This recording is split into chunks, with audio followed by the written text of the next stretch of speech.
कहते हैं क्योंकि ये स्ट्रेट लिखे जाते हैं।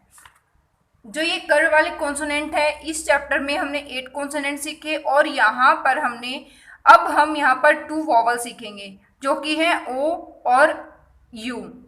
जो ओ है और यू है, ये बोलने में तो ओ और यू आते हैं, लेकिन जब भी किसी वर्ड के साथ कनेक्ट होते हैं या किसी वर्ड के बीच में आते हैं, स्टार्टिंग में आते हैं, तो हमें ये किस टाइप की साउंड देते हैं, स्टेनो में हम उनको किस तरीके से लिखेंगे और हमें इंग्लिश में कैसी साउंड मिलती है, आज हम ये सभी डिस्कस करेंगे।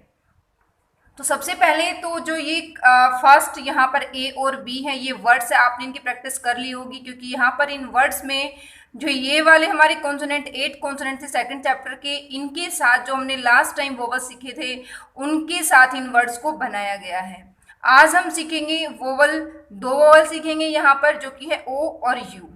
अब देखिए जो ये वोवल है ओ और यू, ओ और जो ये यू वोवल है, दोनों के दोनों सेकंड प्लेस वोवल हैं, सेकंड प्लेस वोवल हैं। और जो हमने ए और ई ये जो वोवल सीखे थे ये भी सेकंड प्लेस वोवल थे।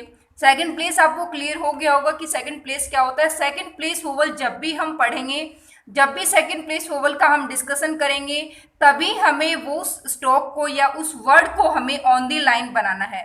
यानी कि जो ये कॉन्सोनेंट है इनको हमें ऑन द लाइन बनाना है। जैसे कि हमने लिखा कि पेड, तो ये ए है हमारा सेकंड प्लेस वोवल है, तो इसको हमने यानी कि जो स्टार्टिंग वाला स्ट्रोक होता है ऑन द लाइन का मतलब है कि जो फर्स्ट जो हमारा स्ट्रोक आता है वही हमारा सेकंड प्लेस यानी कि लाइन के ऊपर बनना चाहिए। उसके बाद अगर चाहे कितने भी स्ट्रोक्स आए, वो चाहे किसी भी प्लेस पर जाए, वो मैटर नहीं रखता, स्टार्टिंग का जो स्ट्रोक बनता है वो मैटर रखता है।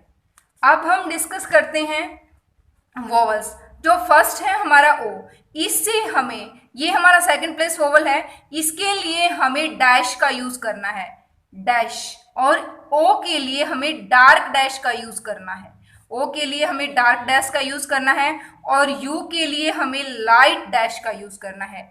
यानी कि जो हमने ए और ई पढ़ा था इनके लिए हमने डार्क डॉट और लाइट डॉट का यूज किया था, लेकिन अगर हमें ओ और यू वोवल को लिखना है तो उसके लिए हमें डार्क डैश और लाइट डैश का यूज करना है। अब हम चलिए कुछ वर्ड्स देखते हैं, और ये हमारे सेकंड प्लेस वोवल है। याद रखिए जो सेकंड प्लेस वोवल आएगा उसमें जो हमारे वर्ड्स हैं वो ऑन द लाइन बनेंगे। जैसा कि आप ये सभी वर्ड्स देख सकते हैं, सभी के सभी ऑन द लाइन बने हुए हैं, ये देखिए। अब हम देखते हैं कुछ वर्ड्स के साथ हम इन सभी चीजों को क्लियर करते हैं। जैसे कि अब यहाँ पर जो वर्ड है हमारा टो, देखिए टो में एक हमारा साउंड आ रही है हमें टी की, टी हमने लिख दिया। उसके बाद ओ की साउंड आ रही है, ओ यानी कि जो ये ओ वोवल हमने पढ़ा है इसकी, और इसके लिए हमें लगाना है डैश और सेकंड प्लेस पर, और लगाना है हमें डार्क डैश। ये देखिए जो ये है हमारा टो। इसको रीड करने का मेथड है हमारा, पहले हम इसको रीड करेंगे हमारे कॉन्सोनेंट को, उसके बाद हम वोवल को रीड करेंगे। सेम इसी तरीके से अब हमारा है नेक्स्ट वर्ड ऑट। ऑट में पहले हमें वोवल की साउंड सुनाई दे रही है, उसके बाद हमें कॉन्सोनेंट की, लेकिन लिखने का मेथड हमारा क्या है, सबसे पहले हम लिखते हैं कॉन्सोनेंट, उसके बाद लिखते हैं हम वोवल को। तो ऑट लिखना है तो पहले हम लिखेंगे टी को, उससे के बाद हम लिखेंगे ओ को। ये हमारा डार्क डैश है, और ये अगर पहले आता है तो हमें पहले लिखना है, बाद में आता है तो बाद में, लेकिन कॉन्सोनेंट पहले हमें लिखने हैं, या पूरा स्ट्रोक जब जो भी बनता है हमारा उसे लिखना है। अब ये तो था हमारे सिंगल स्ट्रोक। अब हम बात करते हैं सेकंड, जिसमें कम से कम 2 हमारे स्ट्रोक्स यूज होते हैं। जैसे कि शोड, ये देखिए जैसे कि जो शोड है, ठीक है, इसमें हम देखिए पहले मैंने कंप्लीट स्ट्रोक बनाया है, कंप्लीट जो हमारे कॉन्सोनेंट है मैंने उनका यूज किया। उसके बाद शो, देखिए S H, show S H जो ये है हमारा, यहाँ पर जो ये वाला हमारा कॉन्सोनेंट है शो, ये वाली साउंड आ रही है, इश वाली जो है शो, इसका हम यूज करेंगे। लाइट जो है यहाँ पर ये स्ट्रोक है, और ओ की साउंड आ रही है, उसके बाद हम ओ की साउंड को लगाएंगे। इस तरीके से ये हमारा वर्ड बनेगा शोड, और इसको रीड करेंगे, पहले इसको, उसके बाद इसको, फिर इसको, इस तरीके से। अगर हमारा पहले यहाँ पर मान लीजिए कि जैसे कि हमारा ये वर्ड बना, इसके बाद इससे पहले अगर हमारा कोई भी यहाँ पर कॉन्सोनेंट होता तो पहले हम इसको रीड करते, फिर इसको और फिर इसको, यानी कि पहले जो भी वोवल आता है, कॉन्सोनेंट आता है, सिंपली उसको उसी फ्लो में उसको रीड करना है। लेकिन राइट डाउन का जो मेथड है वो हमें पहले कॉन्सोनेंट लिखनी है, उसके बाद हमें वोवल लगाने हैं। तो ये तो था हमारा कंप्लीट ओ का जो डिस्कशन है वो। अब हम डिस्कस करते हैं यू। जो यू है इससे हमें ज़्यादातर साउंड ए की मिलती है। जो ओ है उसका ये लाइट साउंड है, सेकंड प्लेस वोवल है, इसके लिए भी हमें लाइट डैश का यूज करना है, जैसे कि अप। लेकिन स्पेलिंग में क्या है, जैसे ही आपको अप बोला जाता है तो आपके माइंड में ये बात ऑटोमेटिक आ जाती है कि अप के अंदर यू का यूज होगा। अप बोलते ही अप की जो स्पेलिंग है आपके माइंड में आ जाती है।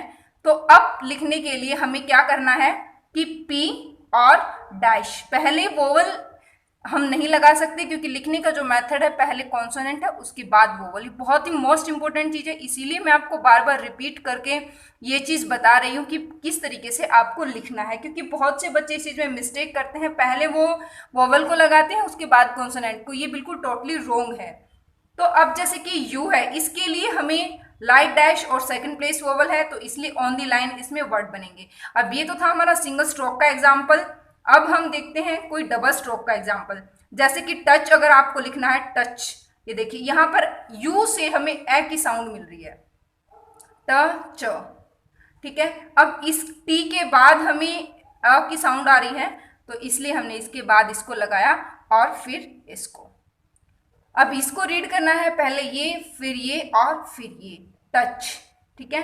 तो ये था हमारा दो वोवल इस चैप्टर में, और अब हमारा ये चैप्टर होता है फिनिश। इसके बाद आपकी इन्हें अच्छे से प्रैक्टिस करनी है, इन वर्ड्स की पहले आपको प्रैक्टिस करनी है।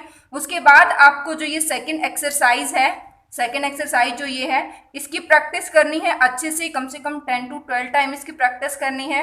उसके बाद आपको जो एक्सरसाइज 3 है आपको इसकी प्रैक्टिस करनी है अच्छे से 10 to 12 टाइम, और इनको रीड करना है और इनको लिख के देखना है अच्छे से।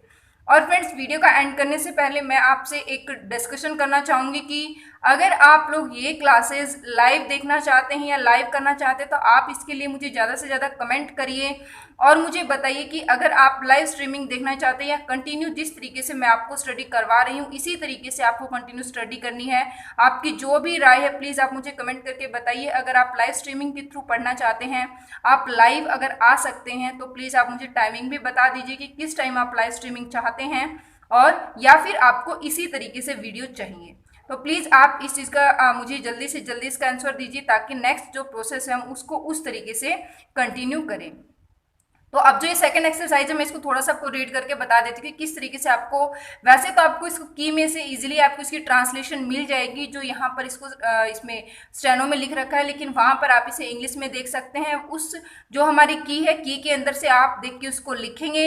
अगर कोई वर्ड नहीं आता है तो आप यहाँ से उसको देख कर उसे लिखेंगे। जैसे कि यहाँ पर लिखा हुआ है हैव दे पेड द डेब्ट। अब देखिए इनको रीड मैंने, ये यहाँ पर ज्वाइनिंग है, ज्वाइनिंग है, हैव है ये, उसके बाद दे है।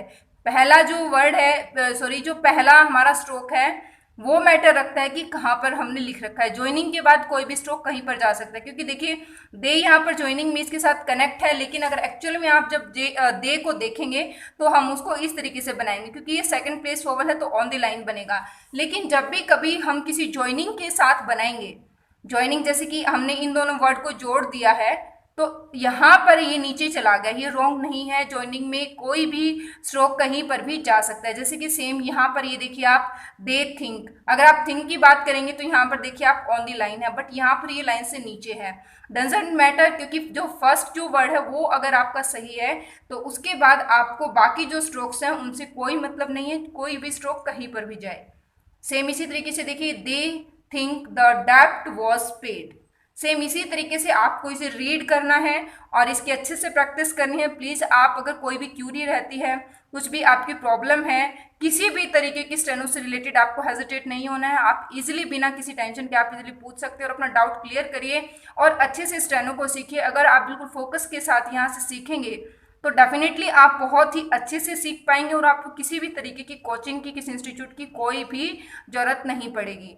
तो वीडियो अगर अच्छी आपको लगे तो प्लीज़ वीडियो को लाइक करिए, शेयर करिए, चैनल को सब्सक्राइब करिए। धन्यवाद।